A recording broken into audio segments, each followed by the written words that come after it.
Today, we're diving into workers' compensation insurance. It's something every employer should know about, right? Absolutely. If you employ staff, in most places it's a legal requirement. But beyond the law, it's also a safety net for both employers and employees. Yeah, it covers medical care and wage replacement if an employee gets injured while working. That's a big deal for small businesses. Definitely. Imagine someone slips in the office. Without this insurance, the costs could be overwhelming for the business owner. And for employees, knowing there's coverage can really offer peace of mind. No one wants to worry about medical bills after an accident at work. Right. Plus, it helps maintain trust between employers and employees. People feel safer knowing their well-being matters. I wonder, do you think all employers see the value, or do some just get it because they have to? I think it's a mix. Some just want to tick the legal box, but smart employers realize it's a form of protection. It's like wearing a seatbelt, not just because it's the law, but because it's smart. Good point.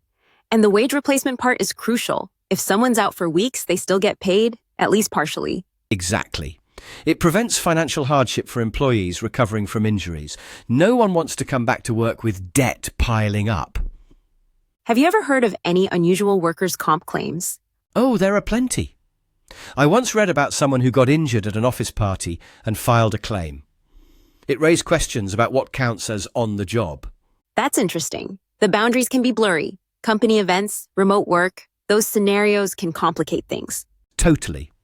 With more people working from home, employers have to rethink what constitutes a workplace injury. So, if an employee trips over their dog during a Zoom meeting, is that covered?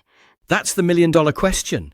It really depends on local laws and the specific circumstances. Speaking of laws, do all regions require workers' compensation insurance? Most do, but the specifics vary. Some places have exceptions for very small businesses or certain industries. That's true, and penalties for not having it can be harsh, fines, or even criminal charges in extreme cases. It's not worth the risk. Plus, not having insurance could make a business liable for all the costs if an accident happens. What about the process? How does an employee actually make a claim? Usually they report the injury to their employer, who then notifies the insurance provider. Documentation is key, medical reports, incident details, all that. I imagine it can get stressful if the claim is disputed or delayed. For sure. Disputes can happen if the employer or insurer questions whether the injury was work-related. That's where good record keeping comes in. It helps clarify what really happened. Exactly. And employers should train staff on how to report injuries promptly. That keeps things smooth. Do you think workers' comp encourages safer workplaces? It should. Knowing that injuries can be costly gives employers an incentive to invest in safety training and equipment. Prevention is always better than cure.